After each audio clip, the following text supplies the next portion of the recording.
आज extreme volatility के साथ मार्केट ट्रेड कर रहा है। दो बार ऐसे मौके आए जब बाजार एकदम से हरे निशान से लाल निशान में और लाल निशान से हरे निशान में पहुंचा।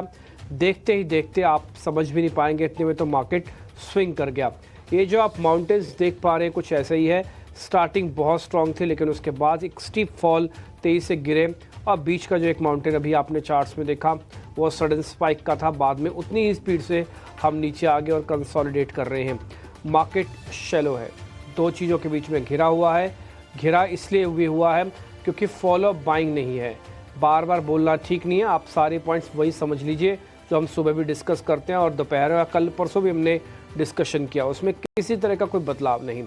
एक जो बदलाव मार्केट के अंदर हो रहा है वो ये है कि एक ट्रिगर पास कर दिया हमने जो कि डोनाल्ड ट्रंप की ताजपोशी का था। स्वाभाविक है, सिर्फ वो पहले ही दिन कुछ बोलेंगे नहीं, लेकिन अगले 10 या 15 दिनों के अंदर उनका जो भी एक्शन होगा उनके एक्शंस डायरेक्शंस बताने में काफ़ी हेल्प करेंगे। तो उनके एक्शंस को डायरेक्शंस मार्केट क्या मिलती है इसके लिए आपको थोड़ा 10 दिन तक का वेट करना पड़ेगा, या 10 दिन का जेस्चर पीरियड है, आप इसको ऐसे नोट कीजिएगा। जब तक आप वो 10 दिन काट रहे होंगे इतने में देश का बजट भी आपके सामने होगा। तो दो बड़े ट्रिगर्स को फिर से एक साथ कंबाइन करके देखेगा। एक और चीज़ मैं बोलना चाहता हूँ वो ये है कि 17 का विक्स चल रहा है। 17 का विक्स ना आपने और हमने 6 महीने पहले देखा था। ये 6 महीने पहले भी मार्केट के अंदर इसी तरह की उथल पुथल थी। बाद में बाजार कुछ संभला ठहरा, चला भी और वापस से भी नीचे आया। कहने का मेरे मतलब आपको 17 के विक्स पे काम करने या मेरे को बोलने की आदत नहीं है। हमको स्विंग ट्रेड काफ़ी वाइल्ड मिल रहे हैं, शैलो मार्केट जैसा दिख रहा है, क्योंकि बिना किसी ओपन इंटरेस्ट के 100 पॉइंट तो मार्केट देख ही नहीं रहा निफ्टी और बैंक निफ्टी का, और इसका ये नेचर है। ये 17 के विक्स पे ऐसे ही करेगा।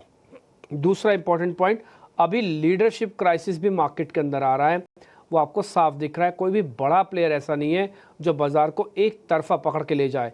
देखिए, परसों कोटक ने करके दिखाया तो कोटक के साथ बैंक्स के और शेयरों में भी जान आई तो बैंक निफ्टी चला। आज वो एब्सेंट है। आज ऐसा कुछ भी शेयर्स मेरे को कोई अभी तक दिखा नहीं स्क्रीन पर जो कि बाजार के अंदर ताबड़तोड़ तेज़ी बना के या एक तरफा तेज़ी करके मार्केट की डायरेक्शन को रोकने की कोशिश करे।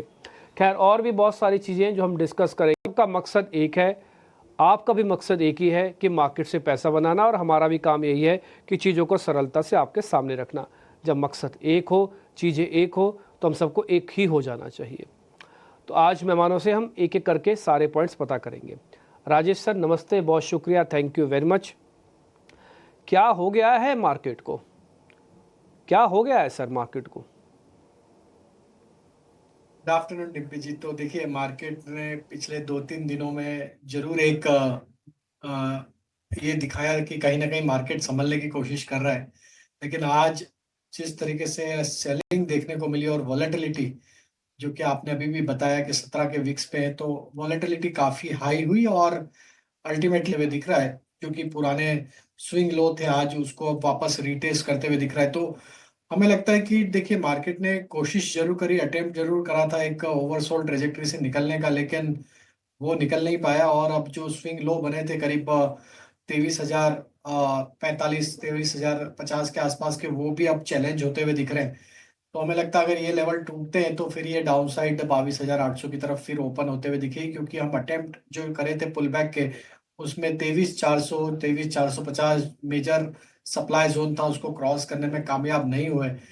अर्निंग सीजन्स के चलते भी एक वॉलेटिलिटी थी, ट्रम्प ने अब अपना पदभार संभाल लिया है, उसके चलते भी काफी कुछ अटकलें थी, उसके चलते भी मार्केट एक कॉशियस था। और आज ट्रम्प की प्रेसिडेंसी के पहले ही दिन हमने देखा कि मार्केट में काफी बड़ी वॉलेटिलिटी है हमारे बाजार में, और आज हम वापस प्रीवियस स्विंग लो को टेस्ट करते हुए दिख रहे हैं।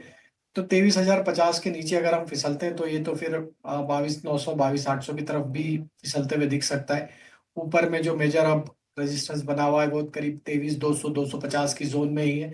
उसको अगर क्रॉस नहीं कर पाता है मार्केट तो वापस हमें लगता है कि ये लोअर ट्रेजेक्टरी की तरफ ही बढ़ता हुआ दिखेगा। थोड़ा सा अर्निंग में भी आज अगर हम देखें तो स्टॉक स्पेसिफिक जहां जहां पे भी डिसअपॉइंटमेंट था वहां पे सप्लाई बढ़ते हुए दिखा। बैंक निफ्टी कल एक स्ट्रेंथ दिखा रहा था, आज वापस वो भी फिजल आउट होते हुए दिखी, और सारे ही लार्ज कैप प्राइवेट पीएसयू दोनों ही खेमे में आज सप्लाई देखने को मिल रहा है। तो बैंक निफ्टी से भी कहीं कोई सपोर्ट नहीं मिल रहा, आईटी भी साइडवेज टू नेगेटिव ही है। तो मार्केट को कहीं भी सहारा नहीं मिल रहा है, लार्ज कैप अंडर प्रेशर है। तो हमें लगता है कि अभी ट्रेंड यहाँ से नेगेटिव साइड में और बढ़ते हुए दिख सकता है।